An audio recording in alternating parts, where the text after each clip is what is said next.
Alia jacta est. Der Würfel ist gefallen.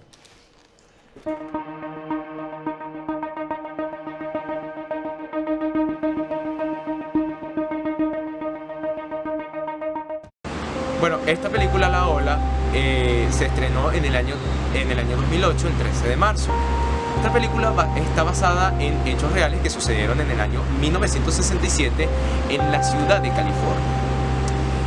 En cuanto al director de la película, fue elaborada y escrita por Dennis Gansel, un joven guionista alemán, y también producido por el copropietario de Rat Pack Productions, Christian Becker. En cuanto al presupuesto de la película, tuvo un valor de más de 5.000 millones de euros y ha tenido premios, ha participado en una serie de eventos, entre los cuales está Sundance Dramatic Production, que ganó el premio de bronce a la mejor película de su país. En cuanto a los personajes principales de la película, encontramos al señor Wenger, protagonizado por Jürgen Vogel. Dentro de la película es un profesor que se anima a implementar esta ideología en clase, el sistema autocrático, a sus estudiantes a lo largo de esta semana de proyectos. Otro de los personajes principales que podemos encontrar es a Jennifer Ulrich, a Carol, que ella es la que se opone, en cuanto a su personaje, es la que se opone a esta ideología y no comparte mucho con todo lo que se está practicando en clase. Otro de los personajes que podemos destacar en la película es el personaje de Tim, protagonizado por Frederick Lau.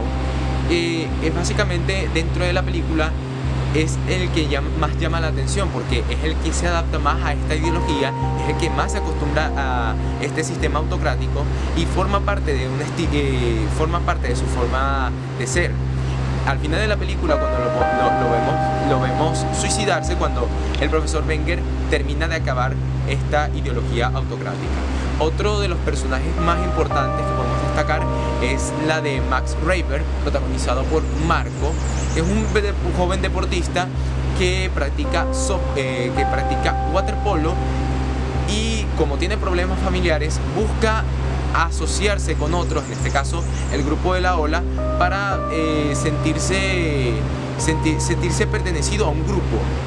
La película está adaptada a la Alemania actual y gira la trama a través del profesor Wenger, que les enseña a sus estudiantes todo lo que tiene que ver con el sistema autocrático. A lo largo de esta semana de proyectos les enseña básicamente todo lo que tiene que ver con los elementos esenciales de este sistema autoritario, entre los cuales podemos ver la disciplina y la unidad. Esta ideología, que a pesar que al principio comenzó siendo una interrogante, una manera imposible para los estudiantes de adaptarse a esta ideología, terminó siendo un estilo de vida al final, cambiando radicalmente todo. En este caso, los códigos, las vestimentas y sobre todo la manera de cómo socializarse, con el profesor dentro y fuera de la clase. Guten Morgen! Guten Morgen, Ihr könnt euch wieder hinsetzen.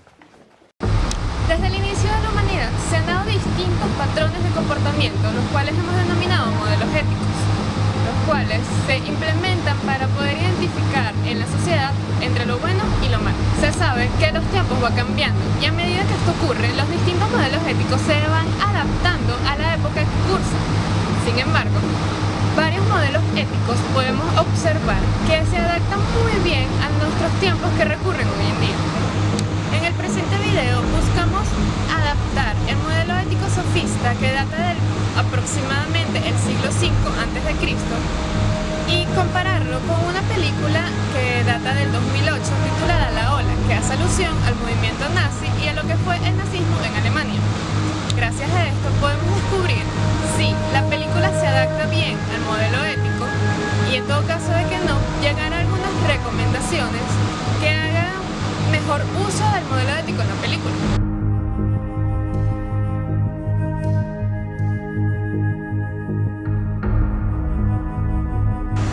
Comencemos hablando sobre qué es el modelo sofista. Este data del siglo V a.C. y aparece porque surgen nuevas necesidades sociales que incitan la aparición de este nuevo modelo ético. Los sofistas enseñaban principalmente a la juventud ateniense que podía pagar por sus servicios. Estos los formaban y los enseñaban para que implementaran nuevos cargos o encargos importantes en la sociedad. Para los sofistas era necesario enseñar lo justo para cada ciudad y sociedad. Ellos se basaban principalmente en el uso de la retórica y decían que existía un poder interno en convencer a los demás y convencerlos de que se estaban beneficiando, viéndose beneficiados con las propuestas que implementaban en todo caso los sofistas, cuando la verdad era que el único beneficiado era el sofista. Para los sofistas, el vivir bien significaba tener éxito social. El éxito social se alcanzaba logrando convencer a los demás. Por lo tanto, era necesario utilizar la retórica y un muy buen lenguaje para lograr tales objetivos.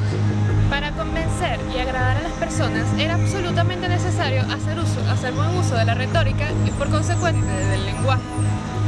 Por esto, entre sus enseñanzas principales se destacaba el tener coherencia en las conclusiones y el saber expresar de manera tanto corporal como por medio del lenguaje tus pensamientos e ideas de forma claras y precisas.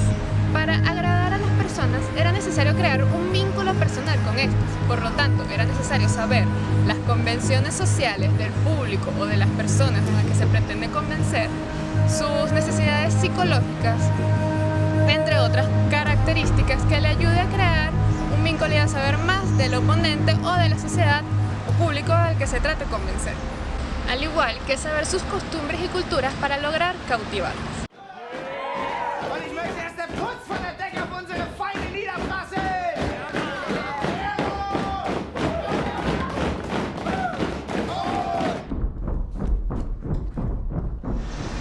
Una de las características más importantes para los sofistas era el de la virtud, que se conseguía con una muy buena actuación social.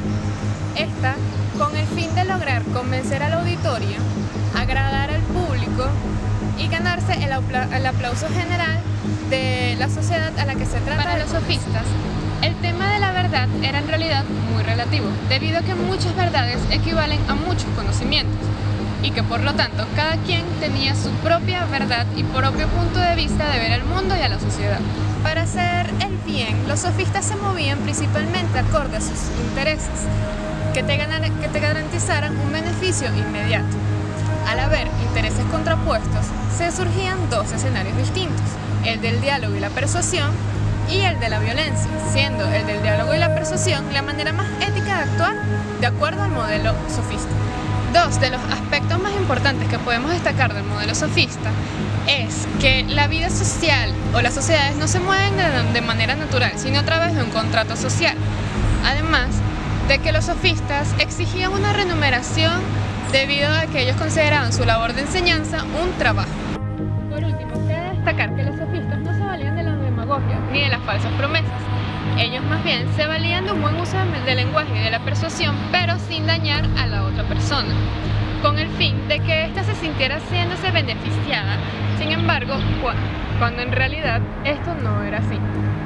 Por lo tanto, un buen uso del lenguaje, de la retórica, de agradar a las personas era absolutamente necesario para poder implementar este modelo ético llamado modelo ético sofista. Por último, cabe recalcar que todo esto de convencer, agradar y persuadir se practicaba sin dañar al otro.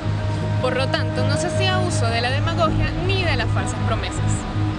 Después de conocer sobre el modelo ético sofista y saber de qué va la película La Ola, se procede a adaptar diversos puntos claves del modelo sofista a los distintos hechos ocurridos a lo largo de la película La Ola, estrenada en el 2008. Como primer punto tenemos que los sofistas enseñaban principalmente a la juventud ateniense que estuviese dispuesta a pagar por sus servicios y que estos posteriormente enseñarían o ejercerían cargos públicos en la sociedad. Si bien en la película no se especifica si la escuela es paga o no, sí tenemos las figuras de profesor y alumnos, siendo el profesor Wenger el modelo sofista o el personaje sofista en este caso, y los alumnos, los jóvenes, que posteriormente se encargarán de desempeñar cargos públicos o privados en la sociedad. Para los sofistas era necesario enseñar lo justo y necesario a cada sociedad. El profesor implementa tal hecho, debido a que le enseña a sus alumnos solo lo justo y lo necesario para empezar a formar un sistema autocrático, sin advertirles, como tal, de las consecuencias que este podría tener luego. Para los sofistas era necesario entender y saber ejecutar el uso de la persuasión y de la retórica. El profesor Wenger era muy buen representante de este tipo de modelo ético, debido a que utilizaba muy bien el lenguaje y el uso de la retórica a tal punto de hacer cambiar la mentalidad de los alumnos que al principio se veían un poco retraídos a que pudiese ocurrir otro sistema totalitario en Alemania, y sin embargo el profesor los hace entender mediante un experimento poco convencional lo equivocados que estaban.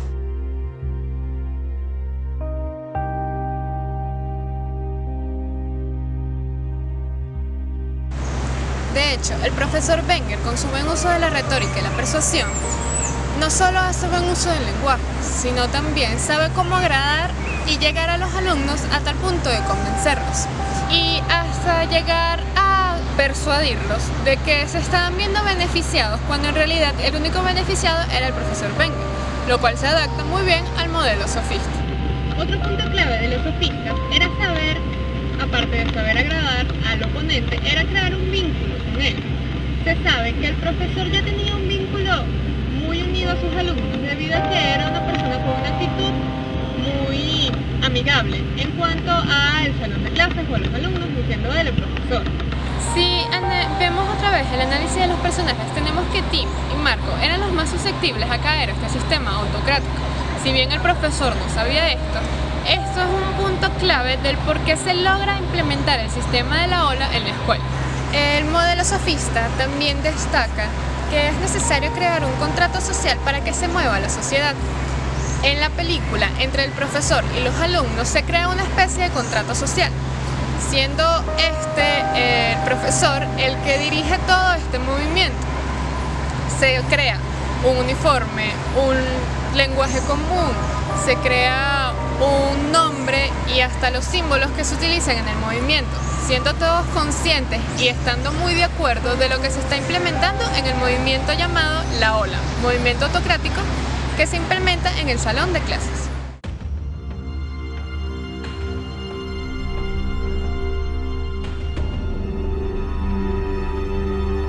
Para concluir, tenemos que la película La Ola no se adapta por dos aspectos distintos al modelo sofista.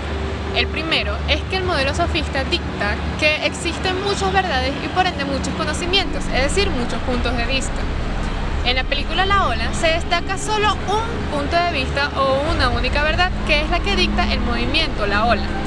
El personaje de Caro, al no estar de acuerdo con esta verdad, es marginado por el resto de sus compañeros, siendo contrapuesto a lo que dicta el modelo sofista, como dije al principio, que existen muchas verdades y muchos conocimientos y que estos deben ser aceptados.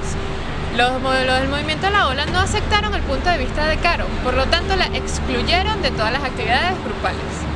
Como aspecto número 2, tenemos que el modelo sofista dicta que al no haber un acuerdo o al haber intereses contrapuestos, se desatan dos tipos de escenarios, el del diálogo y la persuasión y el violento. Al final de la película se ve que hay una disputa principalmente entre el profesor y uno de los personajes que fue el que más se involucró al modelo sofista, que fue Tim. Estos, al no llegar a un acuerdo y al no hacer el uso del diálogo y la persuasión, que es la manera más ética de actuar según los sofistas, se guían principalmente por la violencia, terminando la película en una tragedia que se requiere, que se va a un herido y a un suicidio. Hasta aquí ha concluido el análisis de la película de La Ola, basado en modelo sofista. Espero que les hayan sido de su agrado y que hayan adquirido mucho conocimiento. Halt! Alle bleiben sitzen und die Türen zu! Keiner geht nach Hause!